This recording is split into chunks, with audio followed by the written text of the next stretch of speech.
Hello, I'm Isaac Hayes III, founder and CEO of Fanbase, and I'm here with a very important message. We are at a turning point in the Black community where we must have equity in the apps we use that scale to billions of dollars. But this time, we own the infrastructure, we own the culture, and we shape the future. And Fanbase is the future. Fanbase combines the free functionality of Instagram, TikTok, and YouTube into an all-in-one platform built for the evolution of social media and monetization. With over 1.4 million users, that's real proof that we are shifting the conversation of tech ownership and equity for creators. So right now, I want you to go to startengine.com/fanbase and invest today. The minimum to invest is $399. That gets you 60 shares of stock in Fanbase at $665 a share. This marks a turning point in Black ownership of social media. If we don't take this opportunity to own social media right now, we will always be customers to our own creations. And that can't go on. So once again, go to startengine.com/fanbase and invest today. We must own the platforms where our voices live, our stories matter, and where our culture drives the world. Thank you.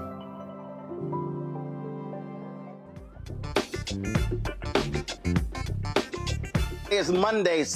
Today is Monday, September 22nd, 2025, coming up on Roland Martin Unfiltered, streaming live on the Black Stud Network. I'm live here in Louisville, in the Dallas-Fort Worth area, where Nancy Lieberman had her Celebrity Golf Classic. We literally just got off of the course, and so I'll talk a little bit about that. Now, on today's show, yesterday, massive rally in Arizona, memorial service for Charlie Kirk. Trump and his entire cabinet were there. His supporters claimed it was a rally for Jesus, but that's really not what it was. We'll have former Congressman Joe Walsh on the show to talk about what we heard from there. Even Trump saying he despises, he hates his enemies. Democratic Congresswoman Ilhan Omar, Minnesota, is calling up the GOP-controlled House for their failed attempt to censure her over comments related to the fatal shooting of Charlie Kirk. Disney decides to put Jimmy Kimmel back on the air. We'll tell you about that on the show as well. Plus, Washington Post columnist Karen Attiah claims she was fired for speaking out against political violence and racial double standards. She'll join us to discuss this as well. Plus, Donald Trump denigrates another black female reporter. Ebony McMorris of American Urban Radio Network will join us here on the show. Folks, it is time to bring the funk. I'm Roland Martin Unfiltered on the Black Stud Network. Let's go. He's got it. Whatever the miss, he's on it. Whatever it is, he's got the scoop, the fact, the find. And when it breaks, he's right on time and it's rolling. Best believe he's knowing. Putting it down from sports to news to politics. With entertainment just for kicks, he's rolling. It's on go, roll, y'all. It's Roland Martin, Rolling with Roland now. He's funk, he's fresh, he's real, the best, you know he's Roland Martin now.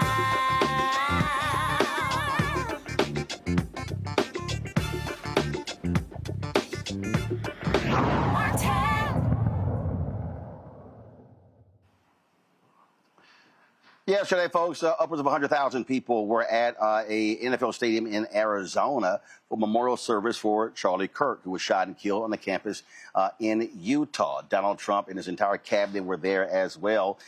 There, of course, you had various speakers there, including his widow, Erica Kirk, who also spoke. But what really struck folks was the tone coming from the person you're seeing right now. This is literally what he had to say about political opponents.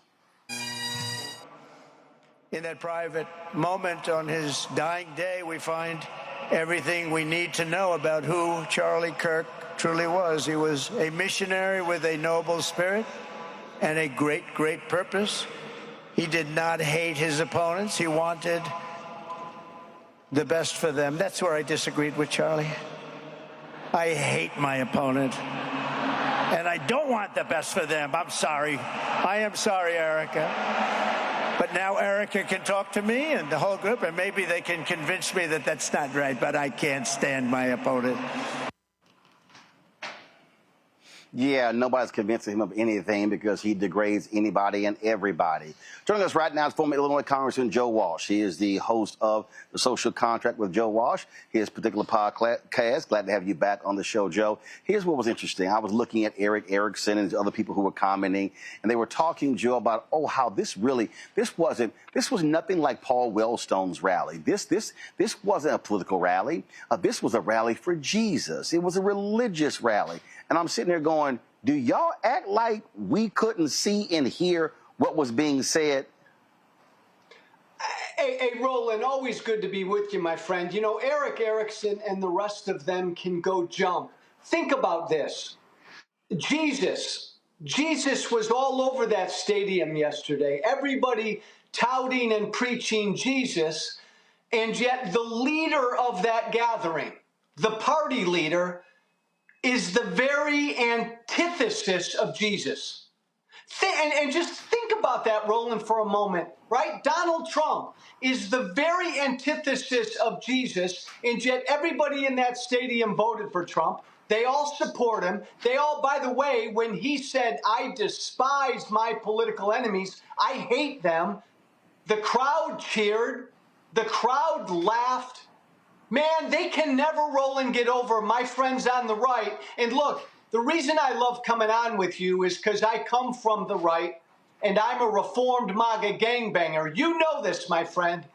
I know this. Cruelty and hatred sell on the right. It just does.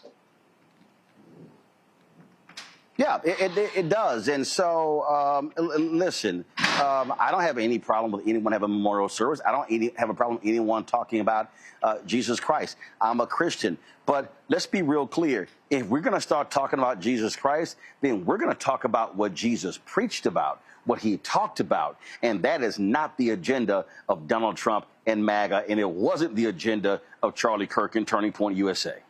Yes, and Roland, thank you for speaking some truth there. I knew Charlie Kirk well. He was like a son to me. We went our separate ways when Trump came on the scene. Charlie Kirk was a Christian nationalist, Roland. Christian nationalism, white Christian nationalism, is all about making America formally a Christian country. Man, that is antithetical to America. It's antithetical to Christianity. And so many of those folks in that stadium yesterday, Roland, they are Christian nationalists. They want a religious war so that America can formally be a Christian country. Man, we separate religion from the state. These folks don't want that. And if you listen to Stephen Miller, what he had to say when he talked about, evil, and he was frothing at the mouth. And look, we know exactly who he is and what he stands for. And what gets me is then they get upset when people don't agree with it. Then they get mad if folks don't buy into what they're selling. And again, they act as if we don't have ears and eyes, and therefore we can't hear or see. Roland, they're trying to silence us. They don't want people to speak, and I've been pounded by this. Don't speak poorly of the dead. Again, it's horrible that Charlie Kirk was killed, but it is so darn important for us to identify what's going on because, Roland, this is what my former political party is, and everybody listening to us now needs to understand this. The most powerful animating force in the Republican Party is Christian nationalism, white Christian nationalism. This is the base of the party. It's no longer some fringe movement, and it was on display yesterday. And for those of us who love this country and love freedom and democracy and the freedom to worship however the heck we want to worship, man, we got to call this out for what it is. So former Democratic senator from West Virginia, Joe Manchin, was on Fox News. I guess he has a new book out or something like that. And I can't believe he even let these words come out of his mouth.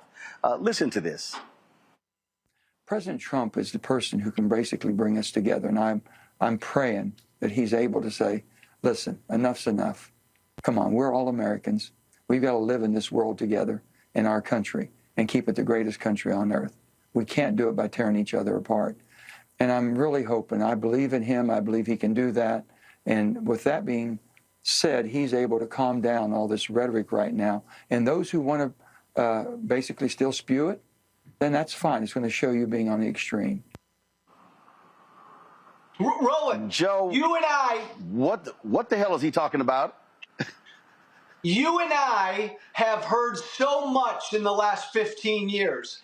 That is probably the most stupid, the most ignorant, the most ridiculous, and the most partisan thing I've ever heard Joe Manchin say.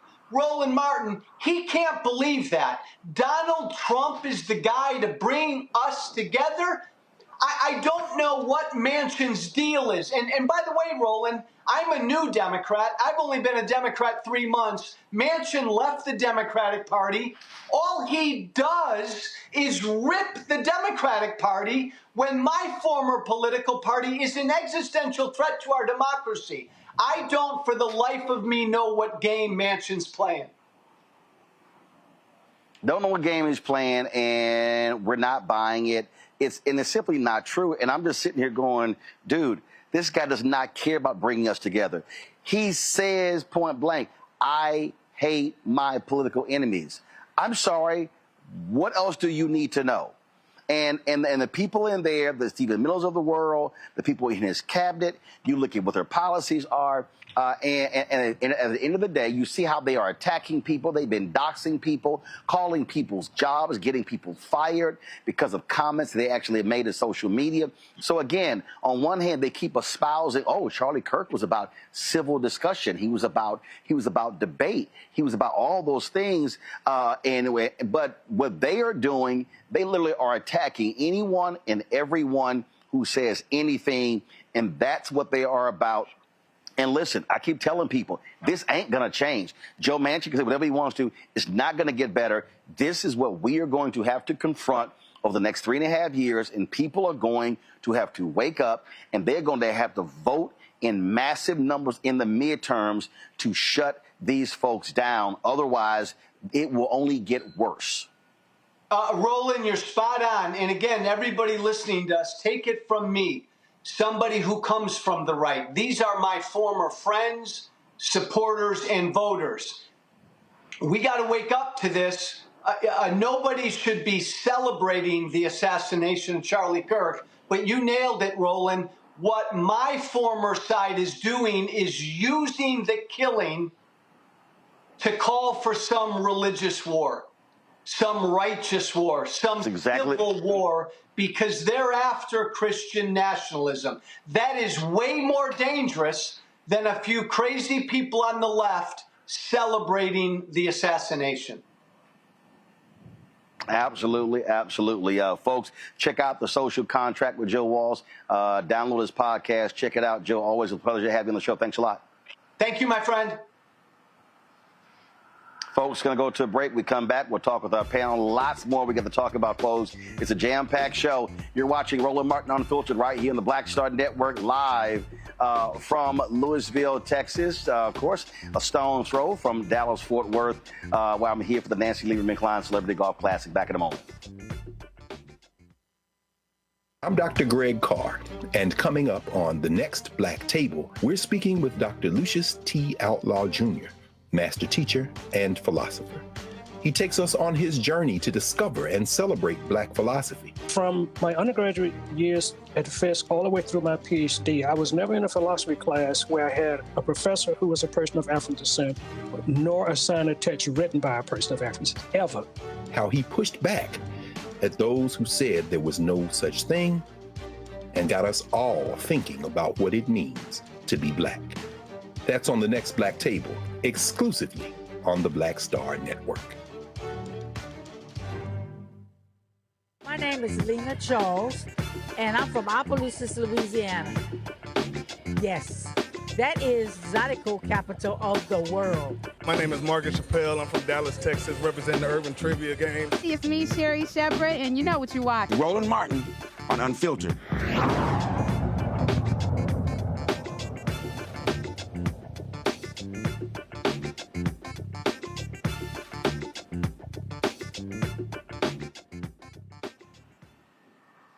All right, folks, my panelists today, Cameron Trimble, CEO, Hip Politics, media and former White House senior advisor, joining us from D.C., Kelly Bethea, communication strategist out of D.C. as well. Glad to have both of you here. Cameron, it was crazy just, again, to look at all this commentary, all I was seeing on social media yesterday, how they were trying to describe this event. It was outlandish to act as if, oh, if you were not participating in this and reveling in this, then you were not a Christian. That, to me, grossly offensive.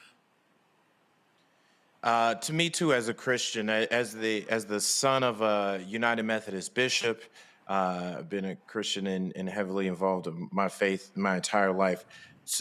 As Joe Walsh pointed out, so many of the tenets of Jesus or so many of the tenets of Christianity are completely the antithesis of what Donald Trump and obviously what the Republican Party are spewing.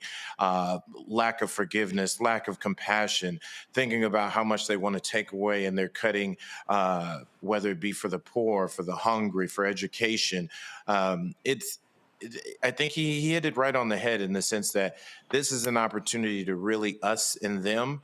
And with some of our founding documents of this country have been about separation of church and state, about the opportunity for this to be a country where all people from all nationalities and definitely from all religions are able to freely practice, and for them to see those people like cheering at going after our enemies, to see them cheering about some of that stuff, it fundamentally shifted my soul. Like, I think if you would ask any pastor, any Christian, or anybody from any of the denominations in the Christian faith, like about some of those tenets, and you line them up to what was being spewed yesterday, you'd be on two sides of the page. But here's what we have to recognize, Kelly, and that is there's always been a difference between the Christianity that black people have practiced and that of a slaveholder religion.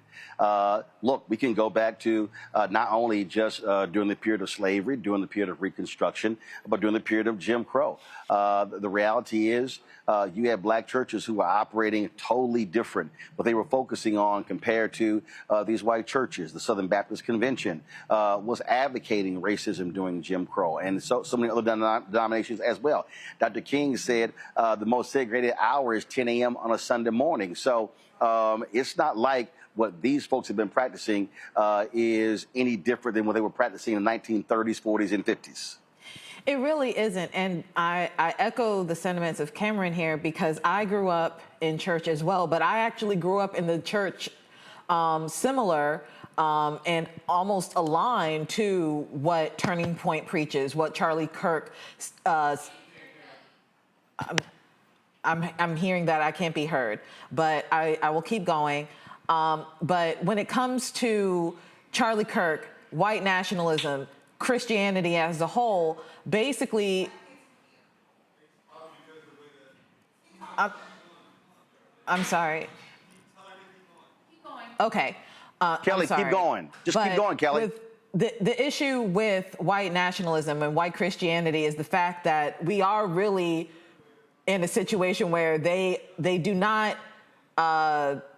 believe the same things that black Christians believe. They simply don't. I feel like white Christians come from, or white Christian nationalists specifically, because I don't want to make too generalized of a statement, but white Christian nationalists come from a standpoint of conquering and colonization, whereas black people, we pray for survival. We pray to survive. We pray to live. White Christian nationalists pray to conquer.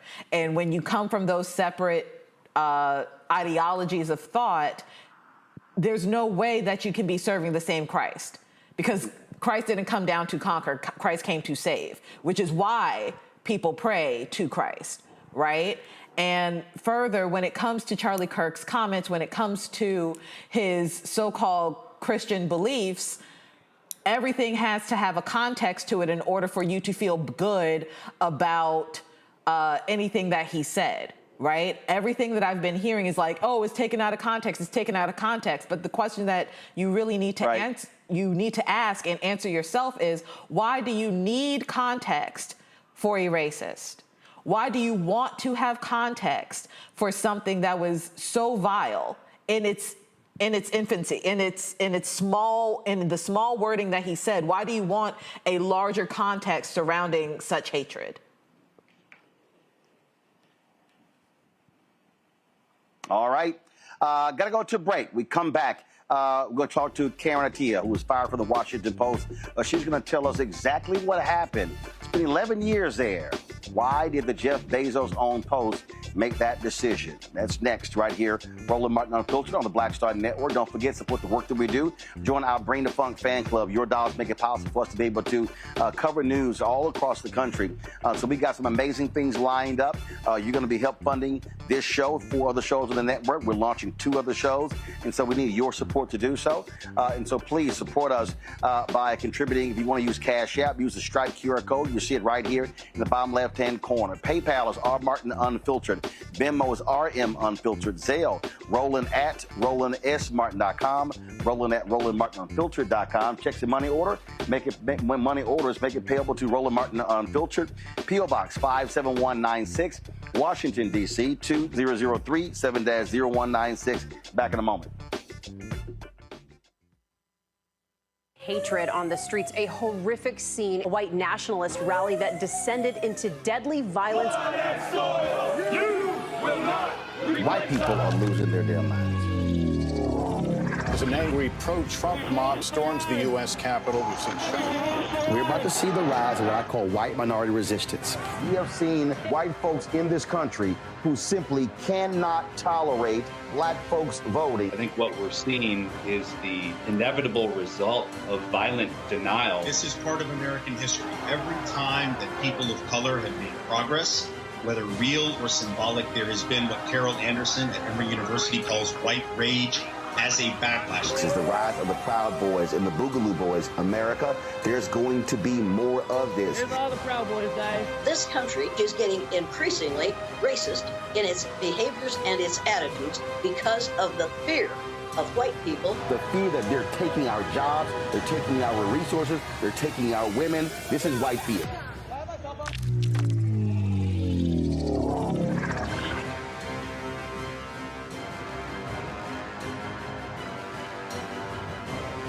What's up, everybody? It's your girl, Latasha from the A. And you're watching Roland Martin Unfiltered.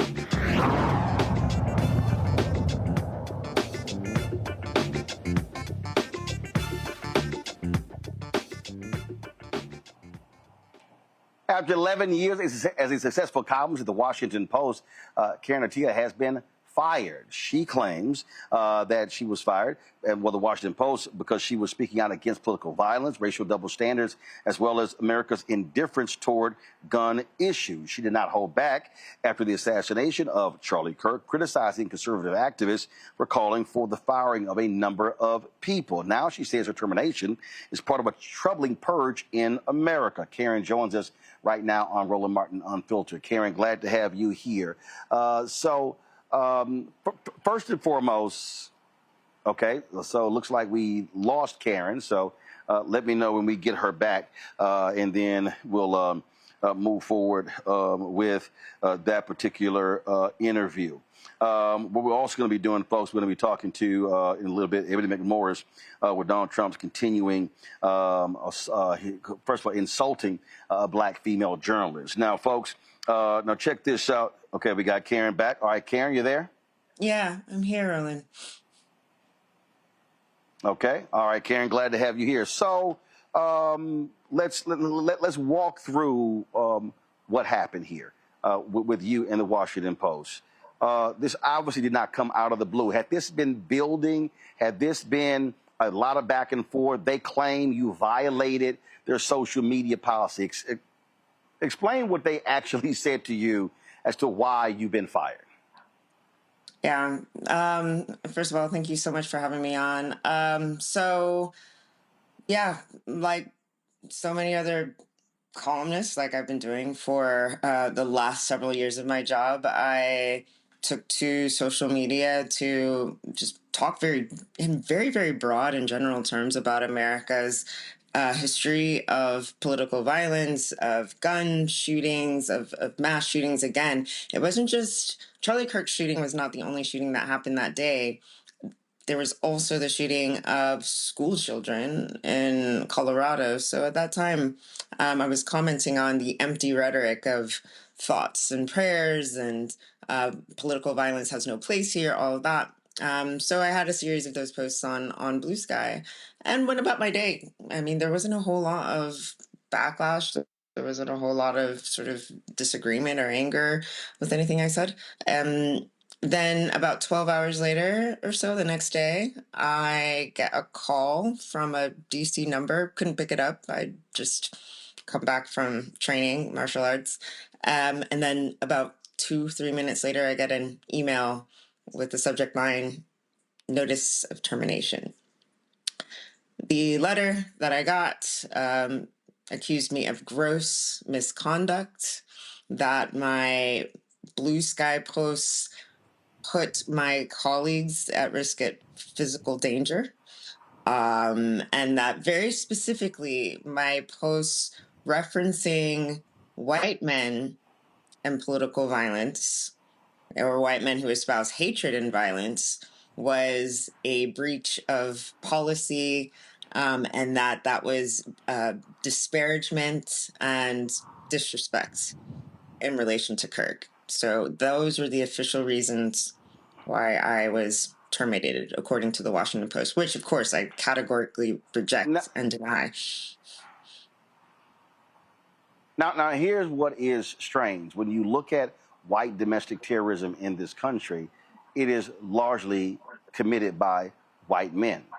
The Dylan Roof killing 9 black people at Mother Emanuel in South Carolina, white man. The white man who shot and killed 10 black people at a supermarket in Buffalo, again, white man. The man who allegedly killed Charlie Kirk, white man. So you are stating facts. So are they saying that that's not factual? Yeah, I'm very confused as to their denial of facts, as to their interpretation of facts, not just interpretation of facts. I mean, this is all backed up by studies done by the Cato Institute, the FBI, the National Institute of Health. And it's not just about the violence, but it's also about, my commentary is about how we tend to, in very broad terms, absolve, coddle, normalize white male violence and men who espouse this hatred. And actually, I was specifically referring to the case in Minnesota, Melissa Hortman, and those shootings. I was not even directly referencing Kirk, because at that time, we didn't have a shooter identity. We didn't have a motive. So I was doing my job and sort of exercising restraint, right? You know, not getting ahead of the facts, as we say. And yet somehow that was gross misconduct, and according to the Post. Last I checked, you were an opinion columnist. So is the Washington Post saying that they have an issue with opinion columnists giving their opinion? Apparently, that is the case. That's the way I was fired, for doing my job as an opinion, not just as an opinion columnist, but it's expressly, I've been told that we were supposed to be social media presences, that our voices should be out there in the public domain, you know, adding to the discourse. And also, you know, this was not a spicy observation. I can be spicy. This was, if anything, this is not celebrating Kirk's murder. This was not celebrating political violence. This was lamenting our inability to get out of this doom loop of gun violence, of mass shootings. I'm from Dallas, right? Like, political violence has a cloud over my hometown from the Kennedy assassination. That too was a white man who killed another white man. This has been the backdrop of political violence, and not just political violence, but anti-government violence in this country. And I've been saying this in my work for years, and I'm not the only one. And yet somehow this tripped a wire. Well, so let's just be clear.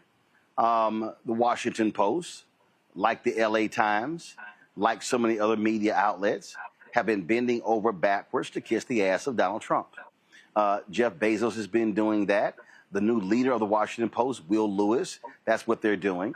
And frankly, they have been trying to get rid of people. They were doing buyouts. Folks were taking those buyouts. Were you encouraged to take a buyout?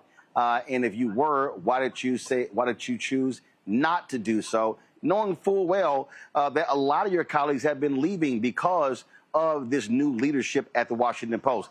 This Washington Post today ain't Katharine Graham's Washington Post during Watergate or the Pentagon Papers by a long mile. Yeah, lots of questions. I mean, I will definitely say, you know, just even earlier this year, I published a piece about my writer who was killed, Jamal Khashoggi, and challenging power and challenging the sort of bromance of these authoritarians, and they were proud to publish that.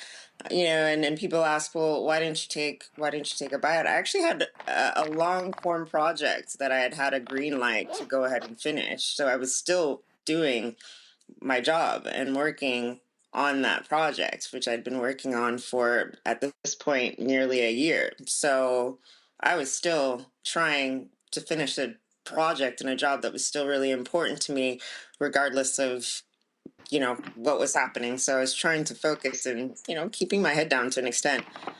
And yet this happened. And I think I'm just the type I recognized what it meant to be the last Black full-time staff columnist in the opinion section. And I just wanted, I guess, to do the best that I could, and it all turned out this way, unfortunately. We're operating in a totally different world. The fourth estate has historically held power accountable, put pressure on power. New York Times, Washington Post, Wall Street Journal, Philadelphia newspapers and other papers as well.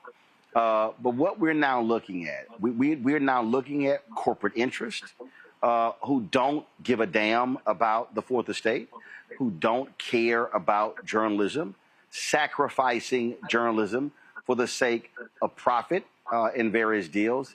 And people need to understand we're going to be worse off if this continues, because if you don't have media holding power accountable, then who else is going to hold them accountable?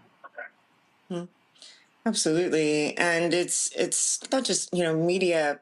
I mean, yes, media not able to hold people accountable, but the self-censorship, right? The chilling effect, the sort of people wondering, where they're going to run across a trip line and then get their entire careers blown up. And this is also against a backdrop, against the climate, increasingly, especially since the Trump administration took hold, of a decline in press freedoms across so many press freedom indexes for American journalism, right? And this is against the backdrop of decline in press freedom around the world and a retreat from democracy.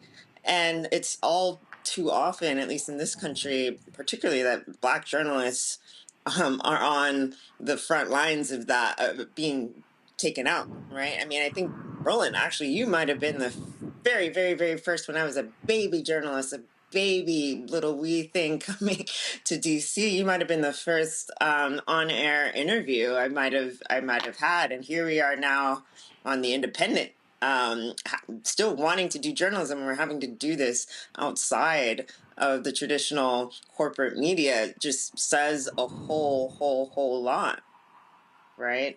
And I think for a lot of us, particularly Black journalists, we've been screaming, crying, throwing up, trying to warn people that what is happening right now was going to happen, and we were laughed at, right? And I guess I'm still processing what a lot of this means, still for me. I'm still processing how 11 years, not just as a columnist, but as an editor, as someone, anyone knows me, I care deeply about not only my own speech, but I've edited and platformed writers from around the world, so many of whom I disagreed with, but understanding that power to be seen and heard is something to be shared. But we're in an era, I think people need to understand, we're in an era of censorship. And I said this ever since the changes were coming down from the opinion pages, that it wasn't just about, we have these new pillars. I was like, well, okay, an era of censorship is on the way, is here. And I don't think Americans have quite wrapped their head around it. This is something that, quote unquote, other countries, unfree countries do. No, The fire is here. Now what? Yeah, and listen, journalism is going to be sacrificed by these corporate overlords. So go to my panel with questions. Cameron, you first. What's your question for Karen Attiah?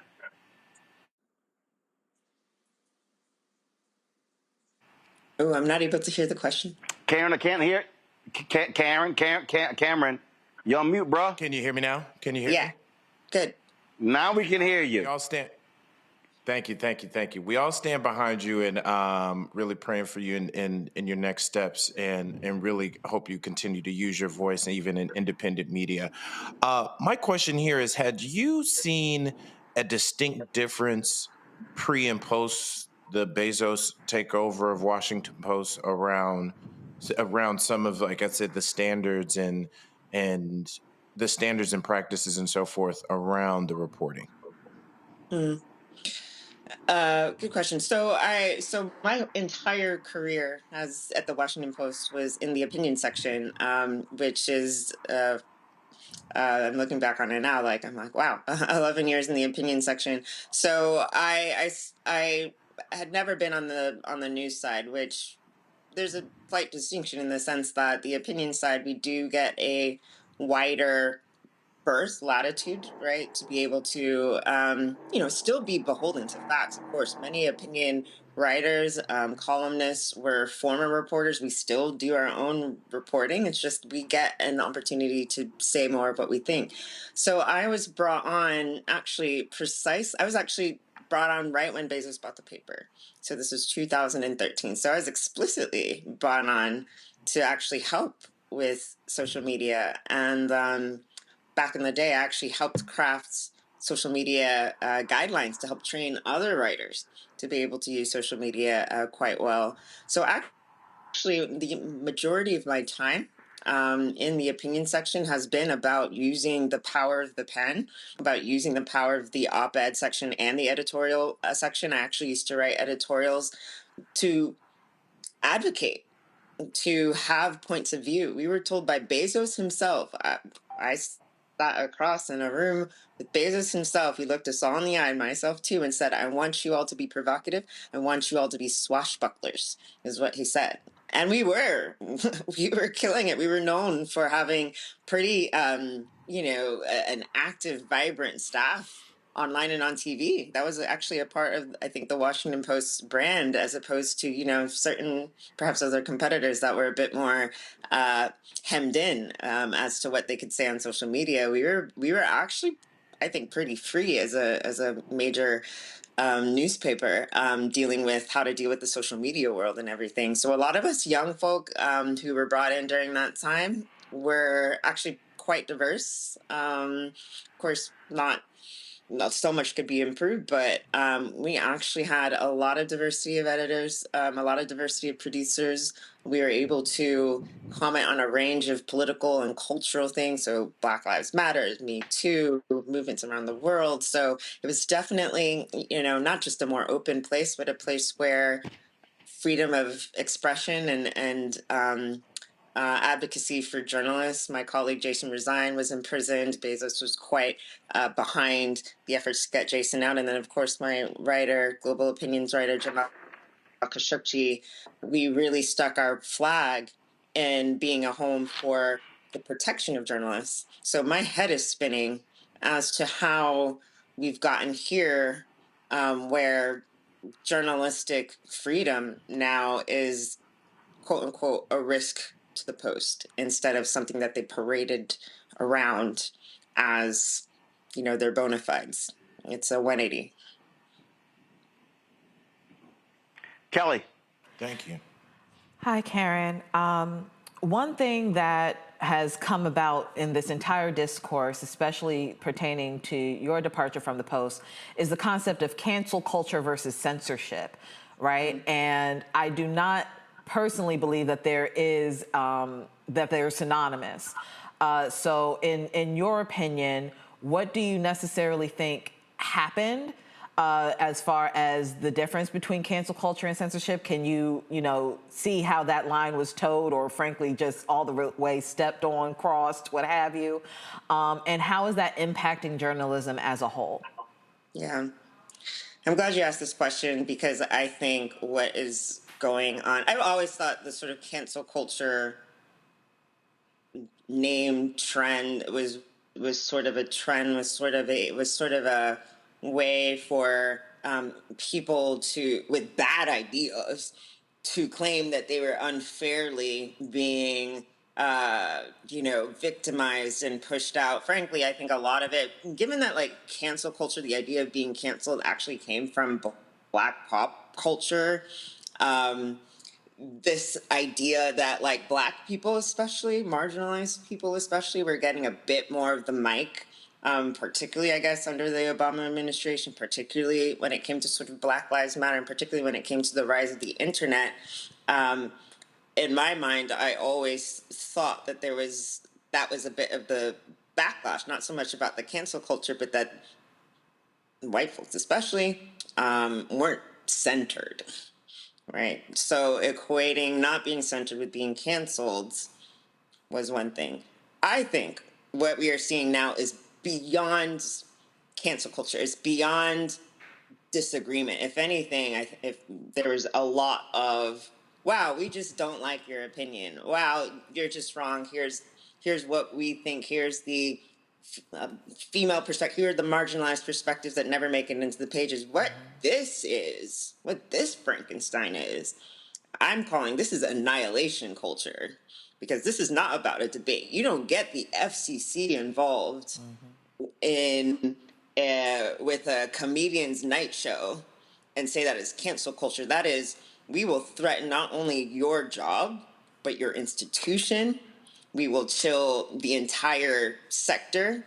People are getting doxxed over this issue, losing not only their livelihoods, but their safety. People are getting death threats over this. And we actively are hearing people in the administration, this is a challenge. Will we still have a First Amendment?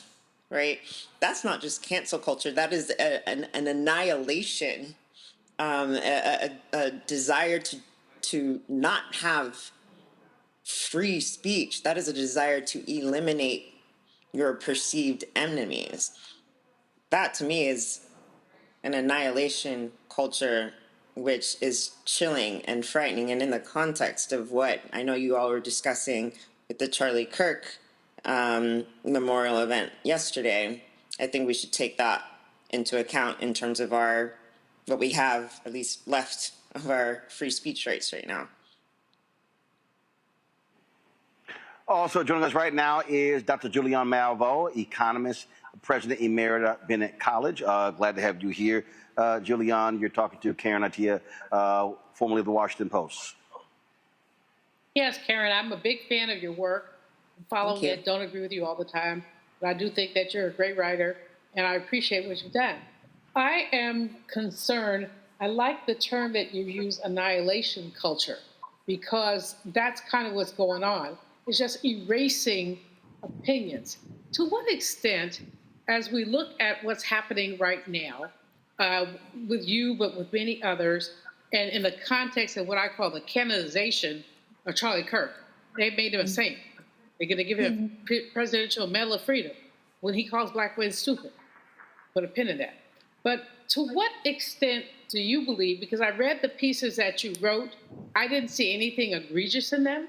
To what extent do race and gender play in the way that you were essentially canceled?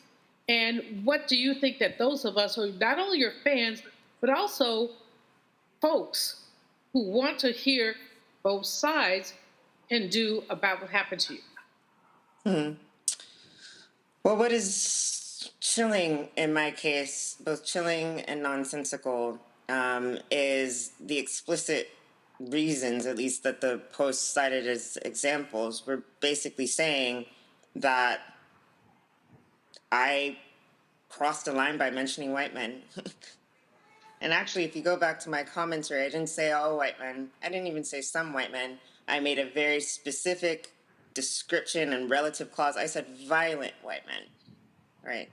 So for me as an opinion columnist, particularly one that focuses on race and gender, you're saying that I can't talk about white men. Are they now violent white men, excuse me, is violent white men a protected class? Which would then actually prove the point of my Blue Sky post. And this is why what is happening to me with the post is going to be so chilling for any reporter that deals with race, patterns, facts. This is legitimately, again, protecting, at least as the letter stands now, saying that we should protect violent white men. And so to that extent, I can say, obviously, that is how race and gender is directly tied into. I know there was a lot of sort of misinformation or assumptions that it was because I had talked about Charlie Kirk's, just one post about Charlie Kirk's views on Black women and their lack of what he claimed of brain processing power and stealing white men's slots. But actually, what the post was saying is not only that, as according to the letter, I'm still trying to wrap my head around it, not only that my references to violent white men factually posed a risk to them, was a gross gross misconduct, but that right, I mean, it's setting a really, really, really sort of dangerous precedent for anyone who wants to be able to write accurately about this country, not just me. And not only write, but also to give their opinion. Last question for you, Karen. What's next for you? What's your plans? Well, stay tuned. Obviously, I categorically reject and deny what was brought up in that letter, and that this was a wrongful action that they took against me. So stay tuned for more on that. But right now, I am on Substack. So you can find me at the Golden Hour on Substack.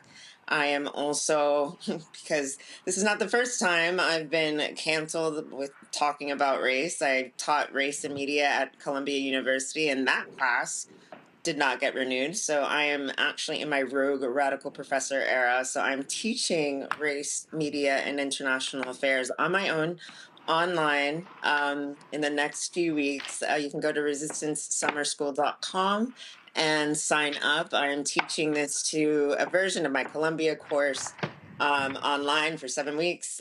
So we'll be talking about everything from the beginning of the League of Nations in 1919 and the Racial Equality Clause to colonial papers to the Black press. So I'm just really determined to still keep going, even if these,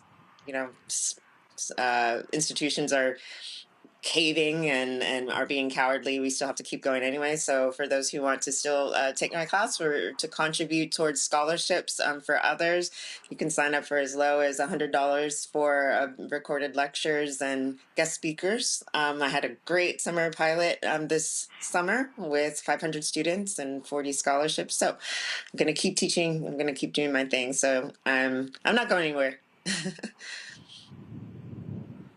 Well, again, look, that's important. Look, 2013, I love CNN. That was 12 years ago. Spent 6 years there.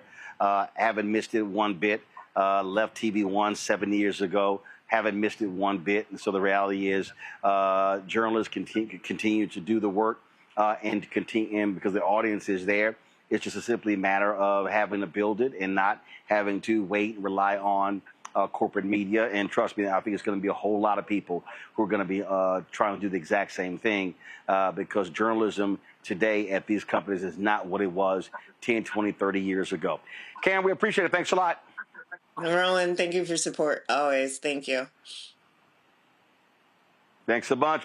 Folks, when we come back, we're going to chat with Ebony McMorris of American Urban Radio Network, the latest black female journalist attacked by Donald Trump. You're watching Roland Martin Unfiltered right here on the Black Star Network. I am here in Louisville, Texas, where Nancy Lieberman Cline had her celebrity golf tournament. So as you see, the golf course is the backdrop. And so we had a great time out there on the course. And so, yeah, it was pretty cool out here. Great day.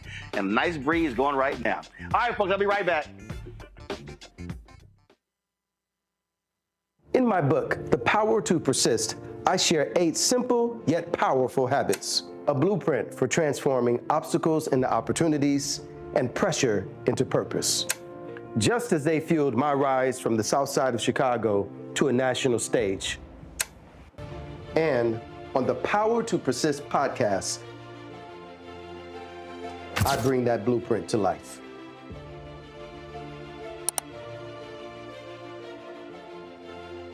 This week on the other side of change. Hurricane Katrina, 20 years later. Cannot believe that it's been more than 20 years since we saw Black people and Black communities across New Orleans and the South being failed by our government. But it's a harrowing lesson. We're going to unpack how race and class intersect in ways and how we need to talk about this government doing more for our communities. Again, you're watching The Other Side of Change only on the Black Star Network. Hello, I'm Isaac Hayes III, founder and CEO of Fanbase, and I'm here with a very important message. We are at a turning point in the Black community where we must have equity in the apps we use that scale to billions of dollars. But this time, we own the infrastructure, we own the culture, and we shape the future. And Fanbase is the future. Fanbase combines the free functionality of Instagram, TikTok, and YouTube into an all-in-one platform built for the evolution of social media and monetization. With over 1.4 million users, that's real proof that we are shifting the conversation of tech ownership and equity for creators. So right now, I want you to go to startengine.com/fanbase and invest today. The minimum to invest is $399. That gets you 60 shares of stock in Fanbase at $665 a share. This marks a turning point in Black ownership of social media. If we don't take this opportunity to own social media right now, we will always be customers to our own creations. And that can't go on. So once again, go to startengine.com/fanbase and invest today. We must own the platforms where our voices live, our stories matter, and where our culture drives the world. Thank you. I'm Dr. Greg Carr, and coming up on The Next Black Table, we're speaking with Dr. Lucius T. Outlaw Jr., master teacher and philosopher. He takes us on his journey to discover and celebrate Black philosophy. From my undergraduate years at Fisk all the way through my PhD, I was never in a philosophy class where I had a professor who was a person of African descent, nor assigned a text written by a person of African descent, ever. How he pushed back at those who said there was no such thing and got us all thinking about what it means to be Black. That's on The Next Black Table, exclusively on the Black Star Network. Carl Payne pretending to be Roland Martin. Holla! You ain't got to wear black and gold every damn place, okay? Ooh, I'm an alpha, yay. All right, you're 58 years old. It's over. And you are now watching Roland Martin Unfiltered. Uncut, unplugged, and undamn believable.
All right, folks, we know that Donald Trump is a vile, disgusting individual. The first time he was there, he attacked numerous journalists, specifically female journalists. Even more specific, black female journalists. It was April Ryan. It was Jamel Hill. It was Yamiche El Sindor. It was Rachel Scott. Well, the other day in the Oval Office, when reporters were asking various questions, Ebony McMorris from American Urban Radio Network posed a question to Donald Trump regarding the National Guard in Memphis, and this happened. And we're going to be going in quiet. You're really obnoxious. I'm not obnoxious, but I'm trying to ask you, what about your plans for really Memphis? Obnoxious. I'm not obnoxious, but I am asking, what are your plans for Memphis? Many people want I'm not going to talk to you until I call on you. What are your plans for Memphis? Who else? Yeah, go ahead. Yeah, I just want to settle this free speech question, because you've said that you restored free speech in America. Yeah. Is that free speech including for people who are harshly critical of you, for your political opponents, for people who say things you don't like? I've become immune to it. Unfairly? I've become immune to it. There's never been a person that's had more unfair publicity than me, and that's why your network paid me $15 million, or $16 million, I believe, to be exact, George Slopadopoulos. And that's why CBS paid me a lot of money, too.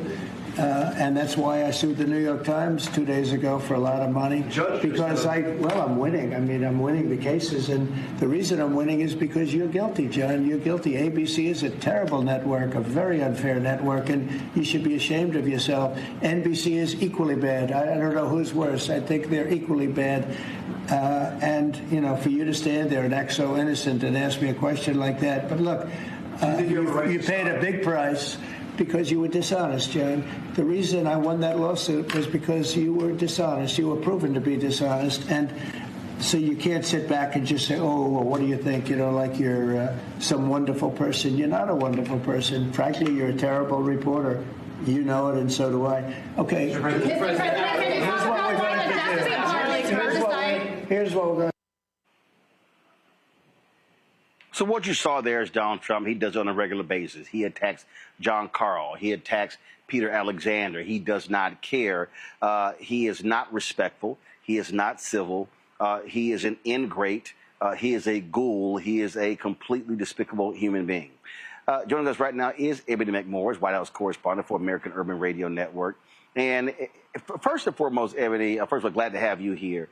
And so explain to people what happened. Explain to people what happened there.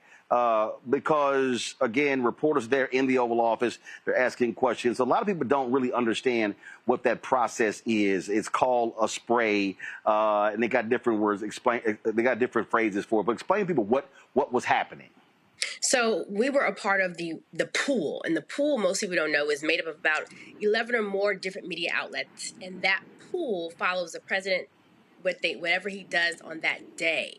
And so we were called. It was not open to all press, only the pool members, which is why there were only a limited number of reporters in there. And we came in the room, and if you saw the entire picture, when you came in the room, he had a bust of Lincoln on the desk with that big gold card on the side. And I'm walking in the room. Normally, I'm always yelling out. I just don't hardly ever get a question. And that day, I decided to just double down. But I'm thinking, as I see Lincoln, I'm thinking about Robert E. Lee's painting that they just hung back up, while I'm looking at this bust of Lincoln and this gold card, this executive order that is basically a pay-to-play program for wealthy elites to come into this country. I'm seeing that at the same time, and I really just want to know. I had several questions. One was on Memphis. Another one was on 2 black men found hanging from a tree, one at Delta State University in Mississippi. The others, I had a couple on Charlie Kirk, but I really wanted to also get to questions that we don't really hear about. What is he saying about the DOJ scrubbing a report that talked about right-wing extremists and what they're doing in this country, how they're wreaking havoc? I could just only get the Memphis question out. And we've seen him berate reporters over and over again. And I just wasn't having it on that day. I just was upset. And this is a couple of days before the Charlie Kirk funeral. And so When I was yelling, he kept calling to the person on my left and my right, if you watch the whole thing. In fact, one reporter got in like 4 questions. And I said, well, you know what, this time I'm just going to just keep going. I'm tired today. That's how I felt. And to that point, Ebony, what people don't realize, they'll sit there, even in the White House press briefing, they'll call on ABC, NBC, CBS, Fox. I mean, even Fox trashes them. Even when Biden was there, Obama was there, Fox trashes them left and right, and they still show them more respect by calling on them. And folks like you rarely ever get called on. And you're fighting for time, and the questions that you're trying to ask, and let's be perfectly clear, you didn't get called on a lot by Karine Jean-Pierre in 4 years of Biden. So I ain't got a problem saying that. And so you're constantly there, so you're showing up every single day in the White House briefing, and there are questions that you have that are specific to the interests of African Americans that rarely ever get called on. And people have to understand the reason that's so important is because other reporters are there. People are watching online. And when you raise something, these white reporters are not going to raise those things. And so all of a sudden, hell, a lot of the stuff is news to them because they ain't paying attention themselves. I'm glad you said that. But let me just say this. You know who was in the room? Sean Spicer was in the room. I was like, not even a journalist. What we have seen in this administration is that it feels like the room was opened up to everybody. But going back to, your last comment, I hear people often say, where are the reporters? Why aren't they saying anything? Where are they? There are some of us in the room for Black owned and operated reporters. AURN is Black owned and operated. There's only a handful of us. There's literally only a handful of us. And this is the most reporters I've seen in that briefing room ever. Literally, it goes to the back of the room, almost to where the kitchen is. And so it is literally a fight in there. And what you also don't see is that you have even some of these MAGA reporters, while their press briefing is going on, commenting loudly at some of the reporters because they don't like what we're saying or some of the questions. You just had that before, small sneers. But there have been confrontations that didn't get on camera that I have seen happen outside of that room. That's just the amount of tension that's in that room. So we're there, but I also want people to know that fight just doesn't end in that White House. And Roland, you and I always talk about this. The fight and the work happens outside of that. We already know what is going to be said. I could have told you he was going to spin that question from the beginning, but I also know that I still, regardless, just like Allison Dunnigan, the first Black White House reporter with black reporter with female reporter with credentials, it took years for her to actually get called on. But she still had to keep raising her voice. She still had to keep pushing. Just like Ethel Payne, we have to keep doing that. And the fight isn't just there, it's outside. It's in the community.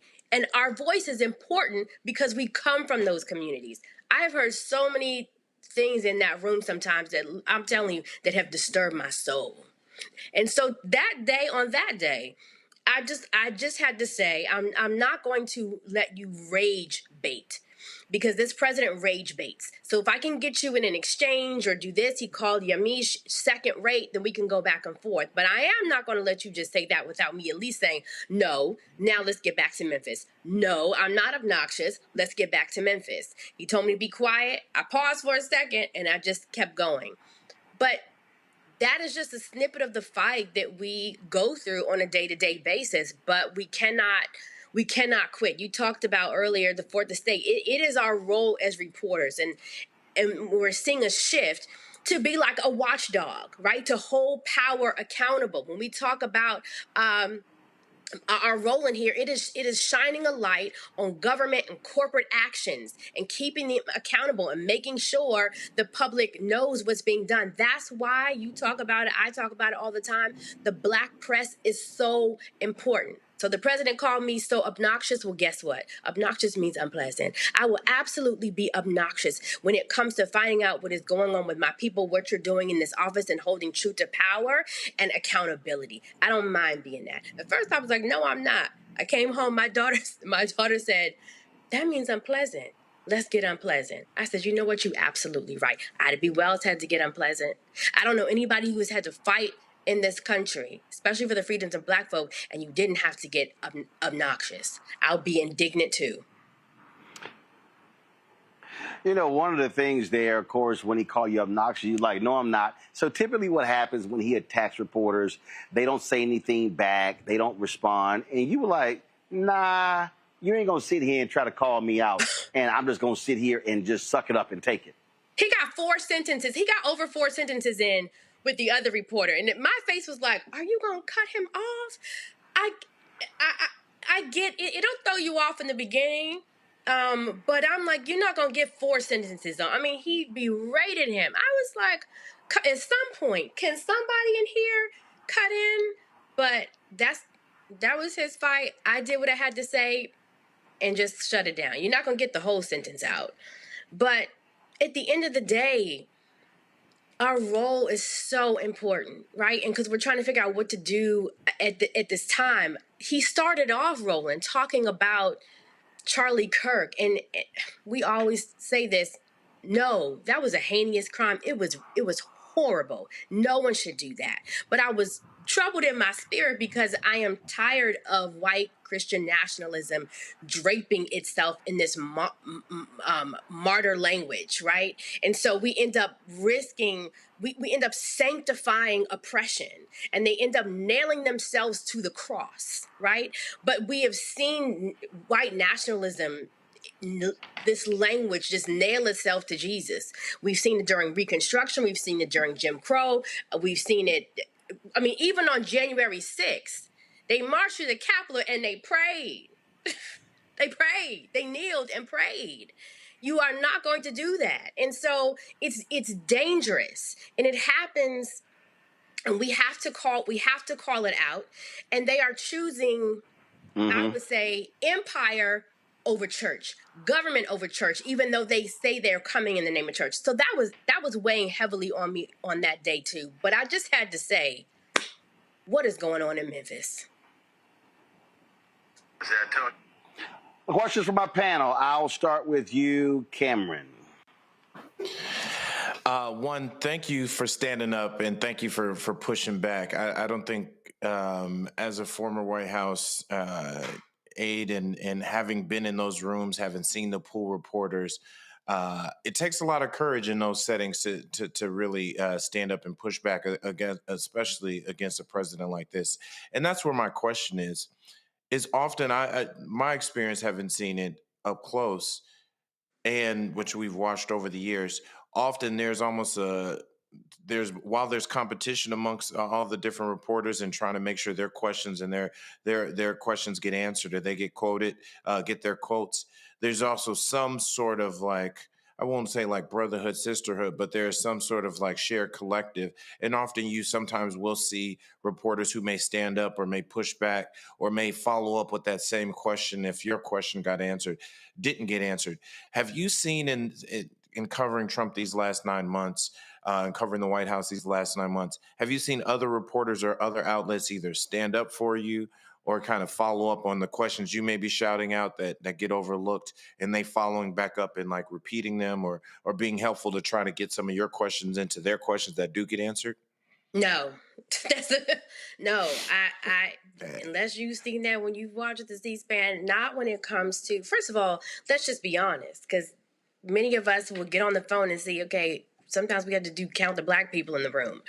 How many questions do you see come from us?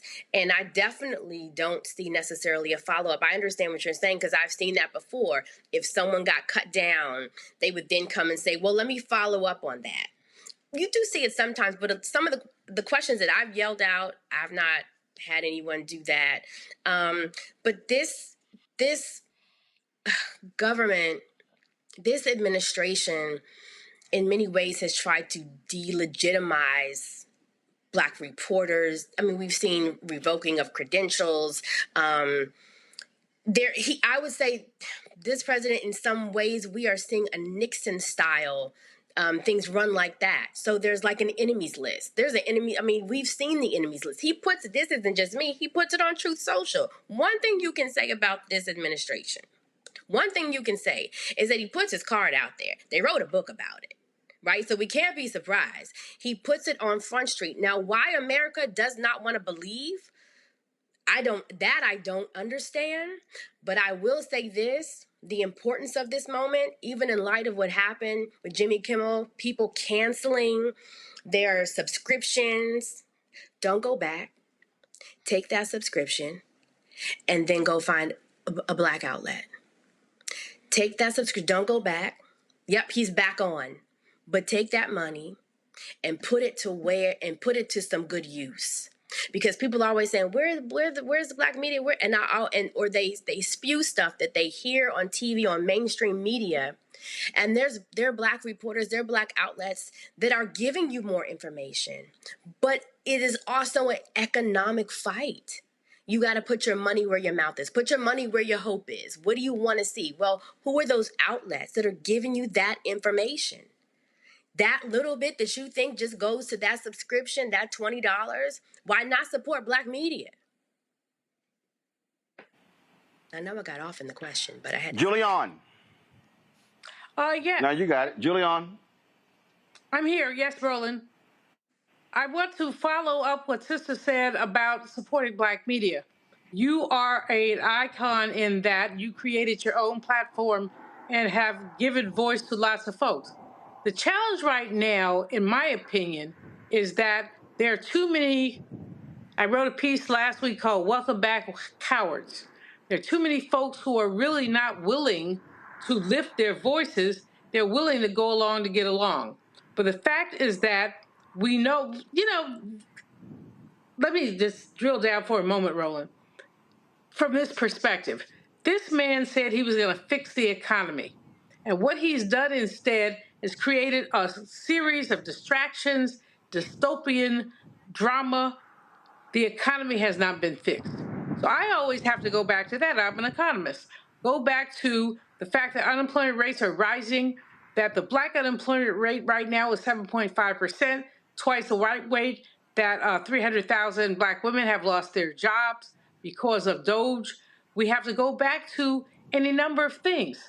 And when we go back to those things, we go back to the fact that inflation is rising, that he actually had his hand-picked doodle-wop put onto the Fed, and that man could not even argue.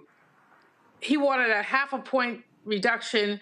Jerome Powell and the others said a 1/4 point reduction.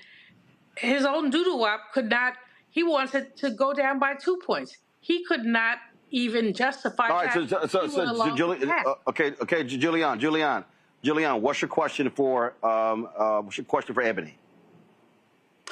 Ebony, what is, how would you share with me the backlash on Lisa Cook?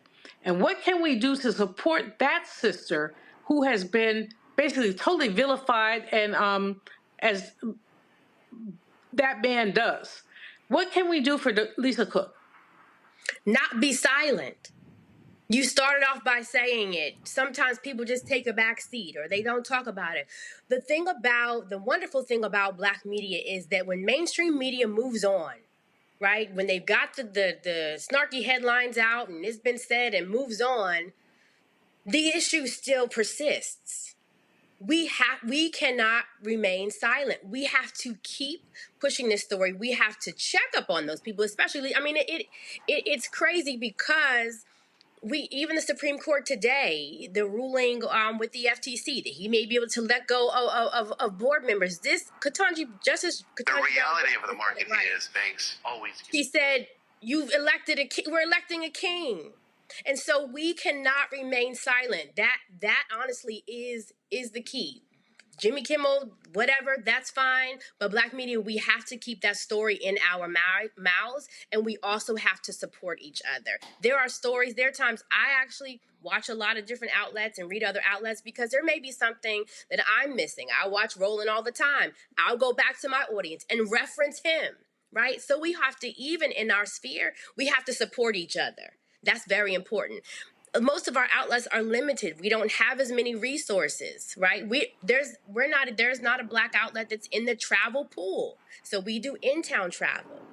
So we have to to come together collectively, to support each other, to support each other's stories. And when we're sharing things online, we share all these funny things and all this other stuff. I need us to start sharing things as meat, things that's going to help us. We feed ourselves so much junk food, right? Socially and culturally and politically, but we got to get some meat on the bones. And that's how we stay informed, because what I don't want is what we saw in the last election, and people would be like, I didn't hear her talking about that.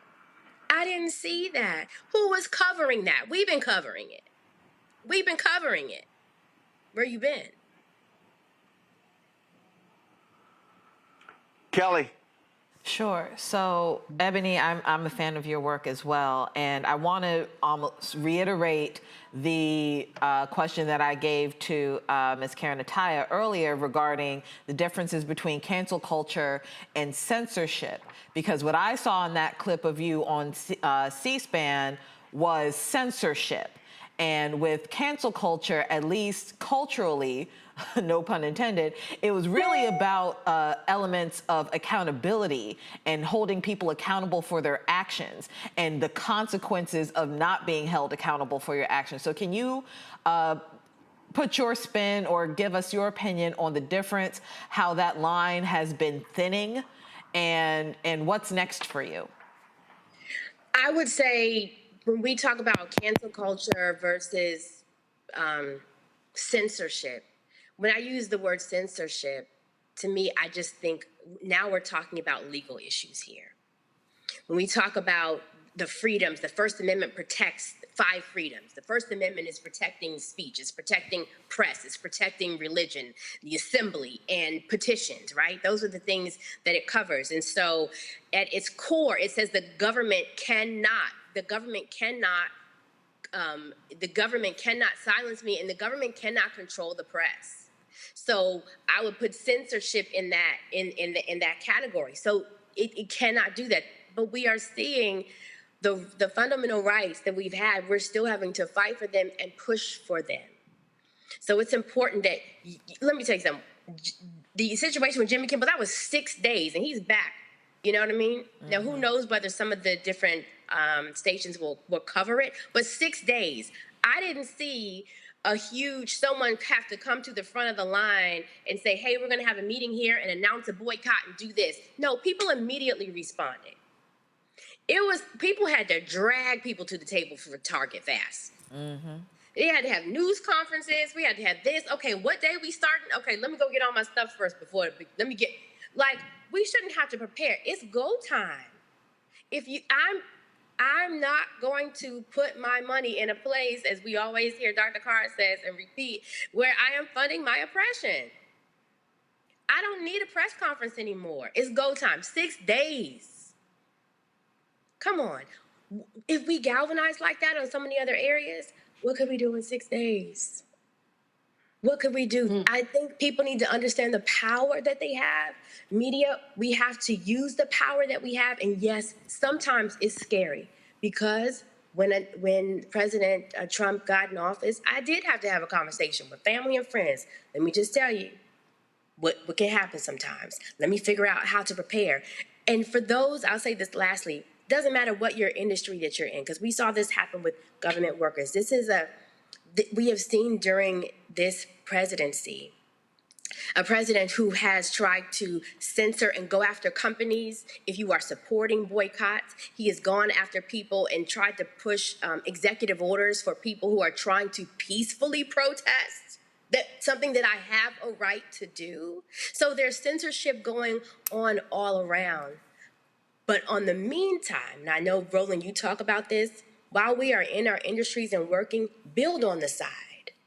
Because you never know when the rug is going to be snatched out from under you. And then we also have to support each other. We have to have the word community in our mouth at all time. No one is coming to save us. And that's absolutely true. Ebony, we appreciate it. Keep handling your business there at the White House. Look, we got to be there to challenge them, to push them, to prod them, and let them understand that we ain't backing down. We ain't going nowhere. Not at all. Thank you, Roland. Thanks a lot, folks. When we come back, Congresswoman Ilhan Omar. She has some tough words, and oh my God, MAGA is losing their minds, including golfer Phil Mickelson. He is really upset. He wants her to go back to Somalia. Sounds like she's getting under his skin.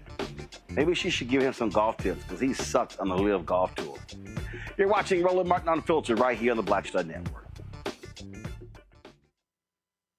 In my book, The Power to Persist, I share 8 simple yet powerful habits, a blueprint for transforming obstacles into opportunities and pressure into purpose. Just as they fueled my rise from the South Side of Chicago to a national stage. And on the Power to Persist podcast, I bring that blueprint to life.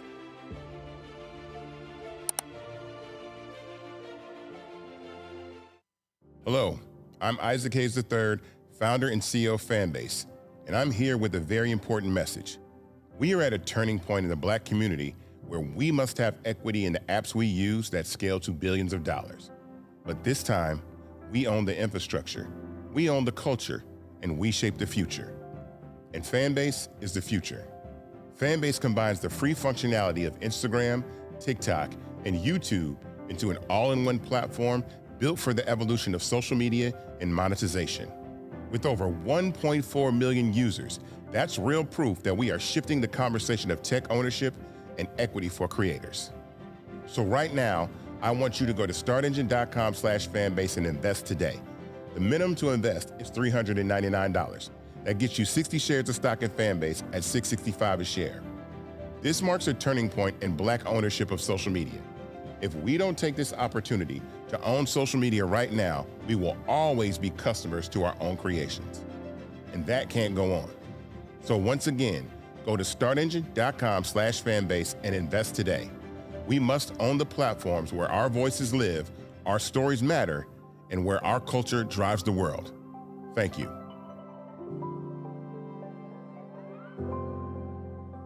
Hi, I'm Jo Marie Payton, voice of Sugar Mama on Disney's Louder and Prouder Disney Plus, and I'm with Roland Martin on Unfiltered.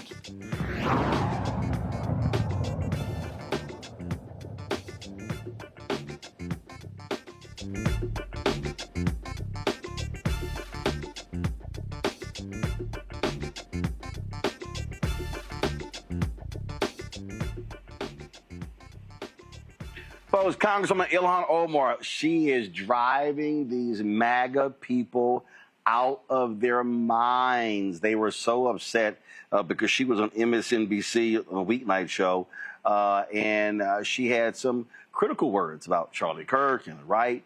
Here's what she said. Here's, a president that is always unhinged, always deranged, always creating chaos and division.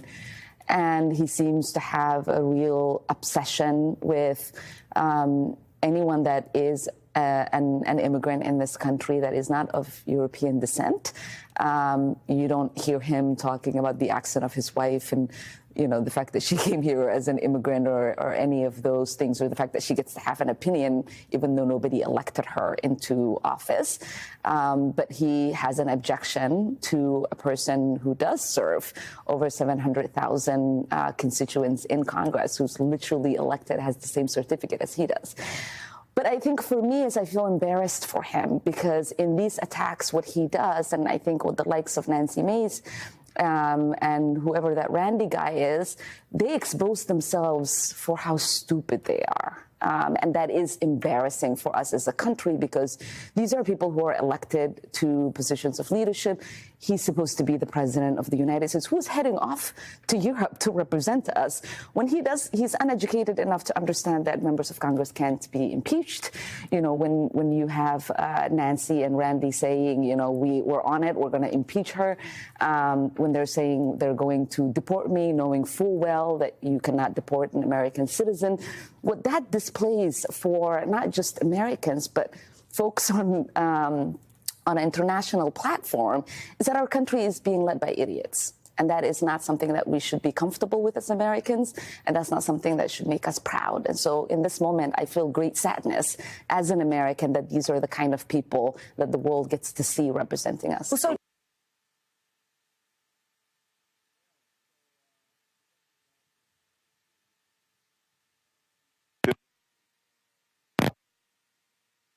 Let's see here. Professional golfer Phil Mickelson wasn't happy at all. Y'all, this is what he tweeted. He goes, Ilhan spews hate every time she opens her mouth. She came here fraudulently and will hopefully be sent back to Somalia soon. Phil, she ain't going nowhere. So, I mean, I know you conservative white guys, y'all can't handle that. And do y'all notice that these women of color just drive them crazy? I mean, they cannot stand Congresswoman Ilhan Omar, who'll be on our show later this week. They can't stand Congresswoman Jasmine Crockett. They love attacking her. They love attacking Congresswoman Ayanna Pressley. They love attacking Congresswoman Alexandria Ocasio-Cortez. They love attacking Congresswoman Rashida Tlaib. And so, you know, I think, you know, I would think, Kelly, these people, they hate women. But they sure can't stand women of color who they can't stand women of color who speak their minds, who's not afraid of them. Well, I wouldn't even say that they hate women. I would say that they hate themselves, because most of, if not all of their rhetoric has some type of projection attached to it. It's like you're calling her stupid, but she's very well educated. You know who wasn't very well educated? Charlie Kirk. You're talking about people who have called us moronic, demonic, stupid, you know, pick a word that is negative and evokes vitriol. It's coming from a place that you see in yourself. It has nothing to do with us. It has nothing to do with black women. It has everything to do with the fact that you don't like change. You don't like the fact that you are no longer being centered in a narrative that has nothing to do with you. You are projecting. You are projecting and hiding behind this veil of Christianity that, frankly, if Christ today came down, like apparently he's supposed to do in a couple hours with this rapture talk going on, I don't think your clothes would be folded and you would be in the ether with your Lord and Savior. I don't think you would recognize your Lord and Savior, considering that he was a Palestinian Jew and dark-skinned with hair like wool. That's not the one that you're worshiping. I don't know what you're worshiping, but it's not the God that I serve, right? And it is sad that it has come to this. It is sad that we are in a state of affairs where you are literally seeing the mediocre failing up and disparaging those who actually put in the work, who actually do care about this country, who actually want it to succeed and be better, right? And not just trying to reserve remnants of a history that was negative for, frankly, everybody involved. Roland, it's interesting that... Go ahead, Julian, go ahead. I'm looking at Phil Mickelson, a mediocre golfer. You know more about golf than I do. But, you know, he's peaked, and then he's dropped. And so he has something to say about Ilhan Omar, who is brilliant, who is amazing. All of the squad are really talking about the centrality of the Constitution. The Constitution, flawed though it may be, really does speak to voice. They don't want voice. They want hegemony. And that's what they're attempting to deal with. They're trying to canonize Charlie Kirk, making him a saint, which he wasn't. Tragedy that he died, oh well. But I'm not being flippant.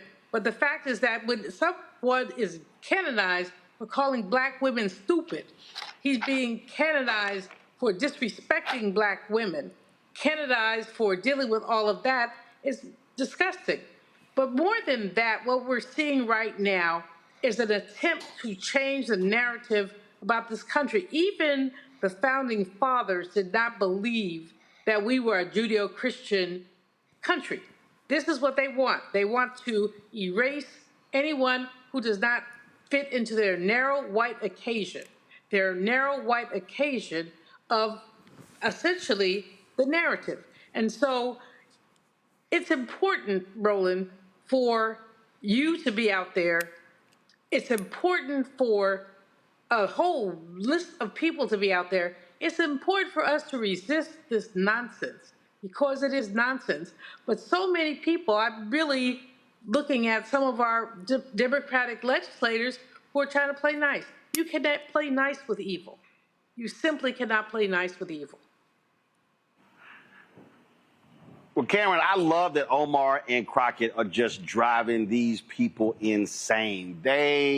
Every time they talk, they just, oh my God. Mickelson even was tweeting about Crockett as well. And I was like, oh, just make him crazy. And I'm like, Phil, you should get your ass out Twitter to go practice on your golf game because you have sucked in the last 2 or 3 years.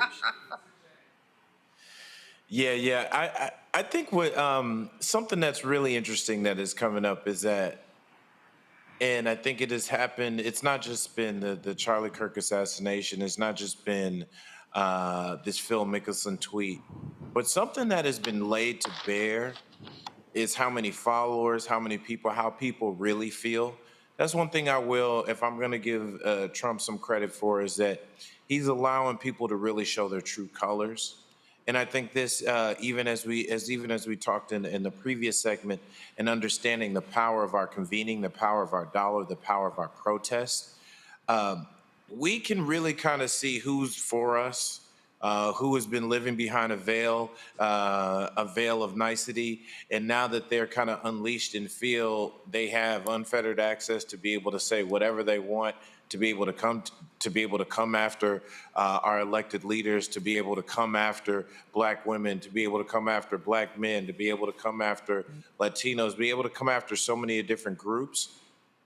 I think it allows us to now kind of see clear-eyed, who are we supporting? I mean, Phil Mickelson, I mean, like I said, I know we're ragging on where he is in the golf game, but he's, I mean, objectively a golf legend. He's done so much. But now it lets me know, hey, I'm not supporting any Phil Mickelson's golf clubs. I'm not supporting any Phil Mickelson because I'm an avid golfer. I'm not doing, whether it's his golf balls, his shoes, is any of it, that. I don't need to put my dollars there. I don't need to, as you say, fund my oppression. I think I'm so proud of Congresswoman Omar. I'm so proud of so many of those the few that are standing up, especially on the Democratic Party, and they continue to be inspiring to so many more people. It actually makes me feel good because, like I said, now we can kind of see people's true colors, and it allows us to know, all right, you know what? When this all subsides, when this all, as we move forward, we know who we're not supporting. We know whose dollars, those 1-some-odd trillion of Black spending. That's what we need to be taking note of. Like, hit them where it hurts. The thing they seem to only care about is the money. So let's make sure we're not funneling money back into our oppression, back into those people who will gladly see us gone, gladly see us wiped off the earth. Well, the last couple of weeks have certainly shown me who I will be unfollowing and blocking as well on social media. All right, going to a break. We come back. Why is the Trump administration trying to hide the hunger data in America? And another racial gerrymandering case, this time out of Alabama. I'll have those details for you when we come back. Right here, Roland Martin Unfiltered on the Black Star Network here in Louisville, Texas. Of course, this is the Lakes at Castle Hills. This is where Nancy Lieberman Klein had her golf tournament. And so an absolutely gorgeous, gorgeous day. And so y'all know I got the best of both worlds, sitting here playing golf and doing Roland Martin Unfiltered. Somebody got to do it. Might as well be me. Back in a moment. I'm Dr. Greg Card, and coming up on The Next Black Table, we're speaking with Dr. Lucius T. Outlaw Jr., master teacher and philosopher. He takes us on his journey to discover and celebrate Black philosophy. From my undergraduate years at Fisk all the way through my PhD, I was never in a philosophy class where I had a professor who was a person of African descent, nor a sign of text written by a person of African descent, ever. How he pushed back at those who said there was no such thing and got us all thinking about what it means to be Black. That's on The Next Black Table, exclusively on the Black Star Network. This week on The Other Side of Change. Hurricane Katrina, 20 years later. Cannot believe that it's been more than 20 years since we saw Black people and Black communities across New Orleans and the South being failed by our government. But it's a harrowing lesson. We're going to unpack how race and class intersect in ways and how we need to talk about this government doing more for our communities. Again, you're watching The Other Side of Change, only on the Black Star Network. Hello, I'm Paula J. Parker. Truly proud of the Proud Family, Louder and Prouder on Disney+. And you're watching Roland Martin, Unfiltered.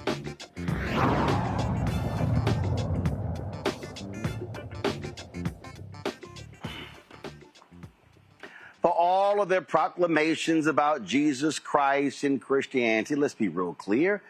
MAGA doesn't care about poor people. Donald Trump doesn't care about poor people. And so it's evidence by what they have done. So check this out. The Trump administration, they're ending the annual hunger report.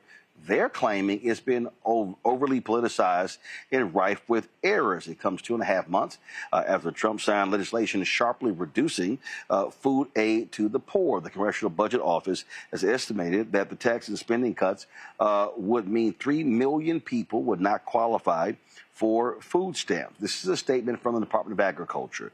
The U.S. Department of Agriculture announced the termination of future household food security reports. These redundant, costly, politicized, and extraneous studies do nothing more than fearmonger. For 30 years, this study, initially created by the Clinton administration as a means to support the increase of SNAP eligibility and benefit allotments, failed to present anything more than subjective liberal fodder. Trends in the prevalence of food insecurity have remained virtually unchanged, regardless of an over an 87% increase in SNAP spending between 2019 and 2023.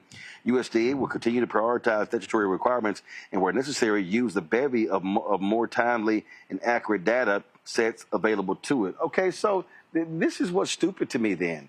Okay, Cameron, if you're saying that something is wrong with the data and you're going to use new data, why are you getting rid of the report? No, you're getting rid of the report because you don't want people to know the increase of folks who are in poverty, and then because you're cutting food subsidies. That's what this is all about. It has nothing to do with the data. So if you're saying, oh, these reports have been filled with bad data, but we're going to be getting new data, fine, put the new data in the report.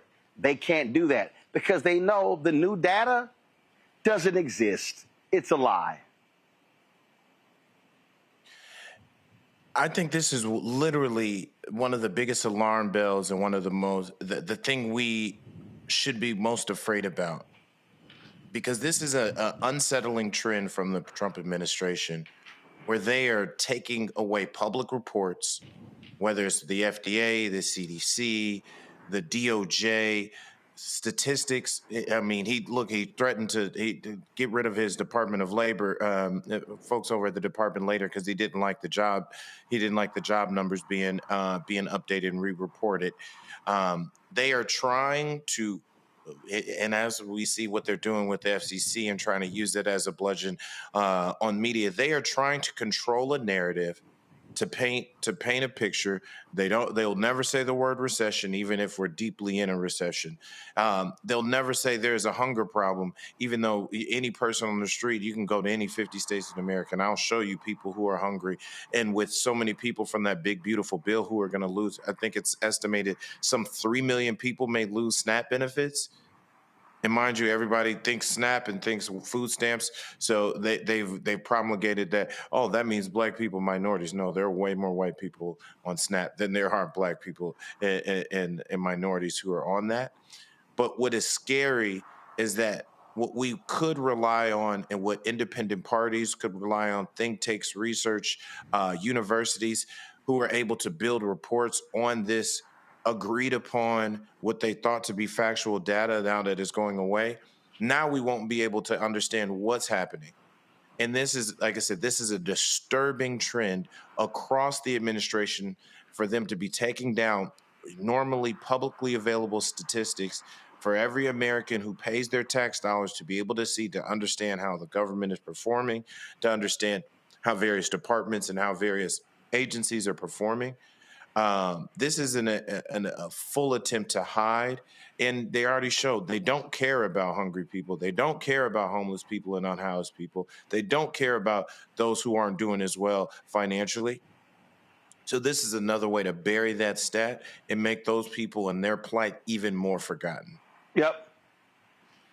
Yeah, and so this is real clear, Julian, when there's data that they don't like, their first response is, Okay, we're going to get rid of it. You know, Roland, I've been around the block a whole bunch of times. I remember back when I worked actually in the Carter administration, and they tried to they had black and other, and they would not drill down on black. It was just black and other. I think at one point they were calling it non-white. And this echoes, data tells the truth, liars tell lies. People do not want to, the whole issue of disaggregated data has been an issue as long as data has been collected. Who are we collecting it about? Do we want to show the gaps, the racial wealth gap, the hunger gap, other gaps? And this is what we're seeing here. That hunger report has been reported for more than 30 years. I mean, I was a baby girl economist under Carter when that was being reported. Here we fast forward 40 years later, and we still have people say they don't want to hear it. But the fact is that they've been collecting this data bipartisanly. It's not been Democratic data or Republican data. It has simply been data. And so this administration's attempt, and we've seen it before, let's not get it twisted. We've seen it before. People don't want to know the truth because the truth really hurts. And what hurts is we know, as the brother said earlier, we know how many people are hungry. You don't have to collect the data for you to tell me that you're hungry. You don't have to collect data for people to say they're not working. But what we have now is the data has been gold standard data, bipartisanly. But this administration, like others before them, and I can tell you stories about the time that I think Reagan wanted to include imprisoned people as working to lower the unemployment rate.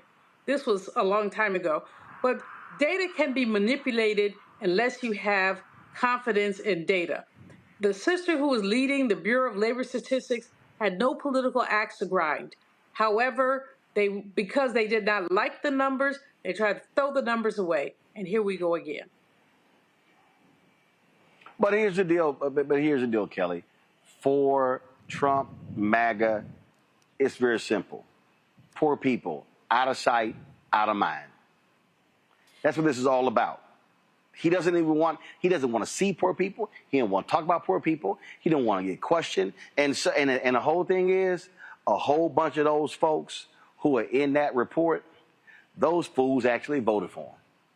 And that's what's really interesting about this. The fact that we're talking about USDA, who is the organization, the agency itself, is historically known for favoring white farmers, favoring non-people of color in ranching and landowning and all of these things, making sure, like gatekeeping programs from people who look like us so that they can benefit. Right? But what's interesting, and it's been alluded to by my colleagues here, but I want to bring the point home. In government, you can't get money without data.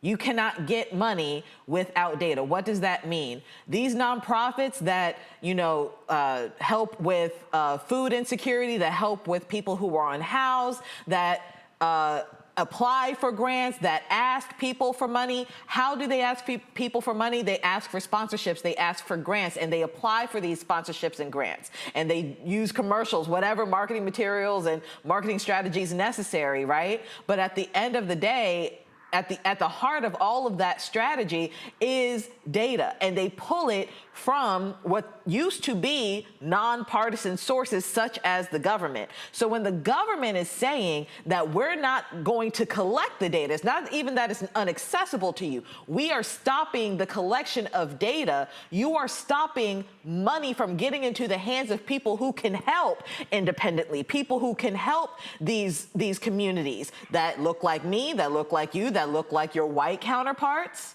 Right? So it is not just a situation in which you don't want to deal with poor people. You don't want to deal with anything that says that, frankly, we're fucking up.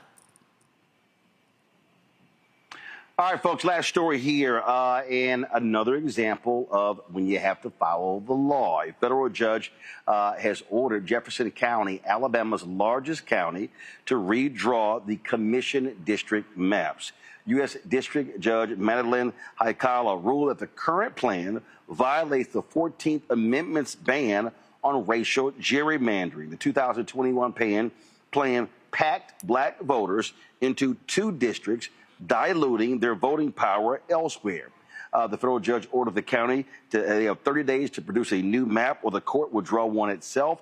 The NAACP Legal Defense Fund calls the ruling a victory for fair representation, while county lawyers are already preparing an appeal. And so, folks, we're seeing this all over the place when it comes to these maps. All right, y'all, that is it for us. Let me thank Julian. Let me thank Cameron. Let me thank Kelly for being on today's show. Let me thank all of the people here with the Nancy Lieberman Klein Celebrity Golf Classic and her charity for the great hospitality hosting your golf tournament today. I appreciate bringing me in. It was great to participate, seeing a lot of the folks here. My man Chris Arnold, Basketball Hall of Famers, Alex English, Rick Berry, and others. Of course, we're here at this gorgeous course, the Lakes at Castle Hills in Louisville. Y'all can see, of course, the course behind me. This is literally my favorite time of day. Like, sun is setting, so you see how the sun is setting on the golf course. Oh, my favorite time of day. So I might go to hit some golf balls. All right, folks, that's it for us. Do us a favor, support the work that we do. We are building the nation's largest black newsroom, covering the issues that matter to us, and so your support is critical for what we're doing. The goal is to raise $1 million between now and December 31st, end of the year. We've got a couple of shows that we're launching. We're completely changing blackstarnetwork.com to be a news hub. Hopefully be launching that very soon. So all these things are happening. Your support is absolutely critical. And so if you want to support us, please use Cash App. Use the Stripe QR code. You see it right here to the bottom left-hand corner. You can also use that for credit cards as well. PayPal is R Martin Unfiltered. Venmo is RM Unfiltered. Zelle, Roland at RolandSMartin.com. Roland at RolandMartinUnfiltered.com. Checks and money orders. Make it payable to Roland Martin Unfiltered. P.O. Box 57196, Washington, D.C. 20037-0196. Download the Black Star Network app. Apple phone, Android phone, Apple TV, Android TV, Roku, Amazon Fire TV, Xbox One, Samsung Smart TV. If you want to get my book, White Fear, How the Browning of America is Making White Folks Lose Their Minds, you can do so. You can also, of course, get the audio version that I read on Audible. If you want to get our Black Star Network swag, our Roland Martin Unfiltered swag, do so by going to shopblackstarnetwork.com. Shopblackstarnetwork.com. You see our shirts. MAGA chose between woke or broke. They chose broke. We got FAFO, Project 2025, Black-owned media matters. Don't blame me. I voted for a black woman. And also that Howard John Wesley quote, how you died is not redeemed, how you lived. So get those shirts right there on the website. Also, there are black-owned companies that we support who are in our marketplace at shopblackstarnetwork.com. We want y'all to support those black-owned businesses. You see a lot of the products. I keep them on my news desk there in the studio. We got backpacks, scented candles. We've got food items as well. We've got desserts. I mean, all sorts of stuff, y'all. And so if y'all want to support those companies, please do so. You got leafy toilet paper. I mean, you got all sorts of different stuff. Go to shopblackstarnetwork.com, shopblackstarnetwork.com. If you're looking for birthday gifts, anniversary gifts, of course, the Christmas season is going to be coming up, and so we want you to utilize black-owned businesses. Let's circulate these dollars in our community. Go to shopblackstarnetwork.com, shopblackstarnetwork.com. Folks, also, don't forget, if you want to support fan base, download the app. Download the app Fan Base. And if you want to invest, they've raised $13.1 million. The goal is $17 million in this fundraise. And so that's the target goal. Go to startengine.com/fanbase, startengine.com/fanbase. Folks, that's it. I'm going to see y'all tomorrow right here. Roland Martin Unfiltered on the Black Star Network. I'm back in studio in Washington, D.C. This week is Congressional Black Caucus Foundation Annual Legislative Conference. We'll be, of course, covering that, having a number of CBC members coming and doing the show this week as well. So lots to do, and I appreciate all of you as well. Thank you so very much. I'll see y'all tomorrow right here. Roland Martin Unfiltered, Black Star Network. Holla!